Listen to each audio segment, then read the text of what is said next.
Hello viewers, সবাইকে take পয়েন্টে স্বাগতম। গত ভিডিওতে আমরা রিলেশনাল অপারেটর এবং লজিক্যাল অপারেটর নিয়ে আলোচনা করেছিলাম। আজকে আমরা অ্যাসাইনমেন্ট অপারেটর নিয়ে আলোচনা করব। সো অ্যাসাইনমেন্ট অপারেটর কি? অ্যাসাইনমেন্ট অপারেটরের মাধ্যমে আমরা কোনো একটি ভ্যালুকে আমরা একটি ভেরিয়েবলে অ্যাসাইন করে থাকি। অ্যাসাইনমেন্ট অপারেটরকে সিঙ্গেল ইকুয়াল সাইন দিয়ে আমরা ইন্ডিকেট করে থাকি এবং এই অ্যাসাইনমেন্ট অপারেটরকে আমরা অ্যারিথমেটিক অপারেটর এবং বিট ওয়াইজ অপারেটরের সাথে ইউজ করতে পারি। আমরা শুধু আজকে এই অ্যারিথমেটিক অপারেটরের সাথে অ্যাসাইনমেন্ট অপারেটরের ইউজগুলো আমরা দেখব এবং পাইথনে কিভাবে অ্যাসাইনমেন্ট অপারেটরকে আমরা ইউজ করতে পারি এই কনসেপ্টগুলো আমরা আজকে বোঝার চেষ্টা করব। সাপোজ আমরা x ইকুয়াল টু লিখলাম 5, অর্থাৎ আমরা x এ 5 অ্যাসাইন করলাম। এখন আমরা এই ভ্যালুটাকে প্রিন্ট করব। সো আমরা জাস্ট x লিখলাম এবং আমরা এই xটাকে এখন এখানে লিখলাম।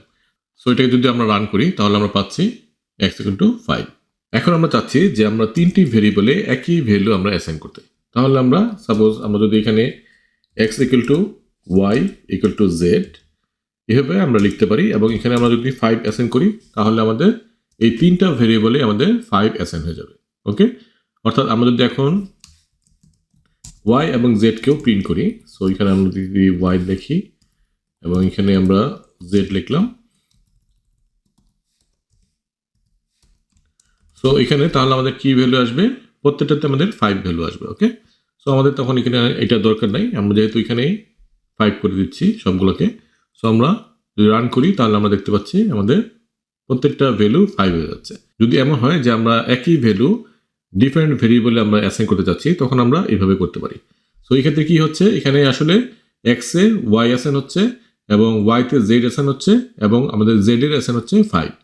সো যখন আমরা 5 অ্যাসাইন করছি তখন আমাদের আসলে ফার্স্টে z এ 5 চলে আসতেছে, তারপর সেই 5টা আবার x এ চলে আসতেছে এবং এই x এ y যেহেতু অ্যাসাইন হচ্ছে, সো যেহেতু y এর ভ্যালু 5 হয়ে যাচ্ছে, সো এখানে আমাদের তখন x এ আমরা 5 পাচ্ছি।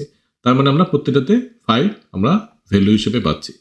সাপোজ আমরা যদি x y z এ এখন সেম ভ্যালু না রেখে ডিফারেন্ট ভ্যালু রাখতে যাচ্ছি কিন্তু একটা লাইনের ভিতরে রাখবো, তাহলে আমরা কিভাবে রাখতে পারি? সো আমরা x, y, z, সো এই তিনটা ভেরিয়েবলে আমরা একটা লাইনে অর্থাৎ একটি অ্যাসাইনমেন্ট অপারেটরের মাধ্যমে আমরা এটাকে রাখতে পারি। জাস্ট আমরা যদি এখানে এভাবে 10, সাপোজ আমরা 10 রাখতেছি x এ, তারপরে 20 রাখতেছি y তে এবং 30 রাখতেছি z এ। সো তাহলে আমাদের কি হবে?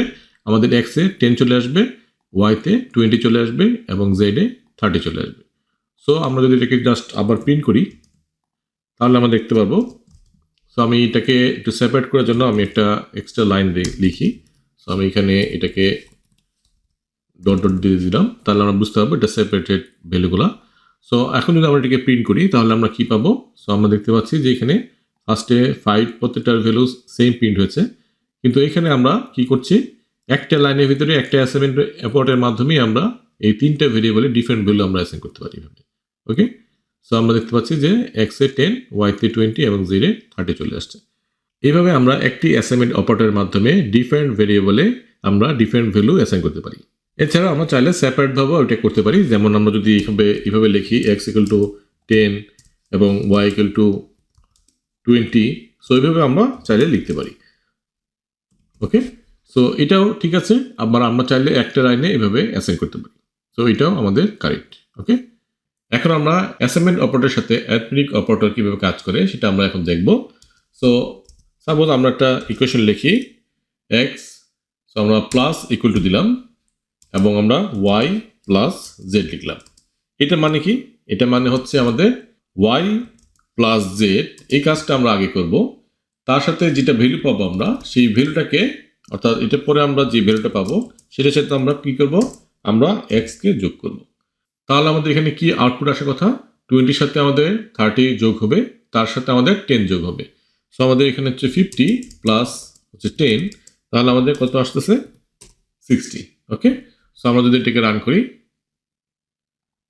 তাহলে আমরা পাচ্ছি 60। ঠিক একইভাবে যদি আমরা জাস্ট এটাকে মাল্টিপ্লাই করি, সো আমি এটাকে এনে টিক করে দিলাম। এখন আমরা এটাকে জাস্ট মাল্টিপ্লিকেশনটা দেখব। সো আমরা এখানে যদি এটাকে মাল্টিপ্লাই করি তাহলে আমাদের কি ঘটবে? আমাদের আগে এই কাজটা হবে, তার সাথে যে রেজাল্টটা হবে তার সাথে আমাদের এটা মাল্টিপ্লিকেশন হবে। সো আমরা এখানে 50 পাবো এবং তার সাথে আমরা যদি গুণ করি 10, তাহলে আমরা কত পাচ্ছি? 500। ওকে, সো আমরা যদি এটাকে রান করি তাহলে আমরা x এর ভ্যালু পাবো কত? 500। ঠিক একইভাবে আমাদের বাকি অপারেটরগুলো কাজ করবে। অর্থাৎ আমরা যদি কোনো অ্যাসাইনমেন্ট অপারেটরের সাথে অ্যারিথমেটিক অপারেটর আমরা এভাবে ইউজ করি, তাহলে সেক্ষেত্রে আমাদের রাইট সাইডে যে পার্টটা থাকবে সেটা আমাদের আগে হবে, তারপরে আমাদের লেফট পার্টের সাথে সেটা মাল্টিপ্লাই অথবা যে অ্যারিথমেটিক অপারেশন আমরা করছি সেটা ঘটবে। ওকে, সো আমরা আশা করি এই কনসেপ্টগুলো বুঝতে পেরেছি। আজকের এই কনসেপ্টগুলো যদি আপনাদের ক্লিয়ার হয়ে থাকে, তাহলে আপনাদের জন্য একটি অ্যাসাইনমেন্ট থাকলো। সাপোজ আপনার সেভিংস অ্যাকাউন্টে ইনিশিয়াল ব্যালেন্স আছে $200 এবং আপনার ব্যাংক হচ্ছে মান্থলি ইন্টারেস্ট দেয় 5% করে। সো এই 5% যোগ করলে আপনার যে আপডেট ব্যালেন্সটা হবে সেটা কত হবে সেটা আপনাদেরকে বের করতে হবে। সো এবং সেক্ষেত্রে আপনাদের ইউজ করতে হবে এটি অ্যাসাইনমেন্ট অপারেটর, যে অপারেটরের মাধ্যমে আমরা এই ক্যালকুলেশনটা করতে পারি। সো আমাদের স্টেপগুলো এরকম হতে পারে যে ফার্স্টে হচ্ছে আমাদেরকে ব্যালেন্স কত সেটা আমরা ইনিশিয়ালাইজ করলাম, তারপরে হচ্ছে আপনাদের ক্যালকুলেশন করতে হবে অ্যাসাইনমেন্ট অপারেটরের মাধ্যমে 5% ইন্টারেস্ট হওয়ার পরে আপডেট যে ভ্যালুটা হচ্ছে সেটা কত, এবং তারপর সেটাকে প্রিন্ট করতে হবে। খুবই সিম্পল একটি অ্যাসাইনমেন্ট। সো আশা করি আপনারা এটা পারবেন। তাহলে আজকের জন্য এটুকুই, দেখা হবে নেক্সট ভিডিওতে। আজকের জন্য আল্লাহ হাফেজ।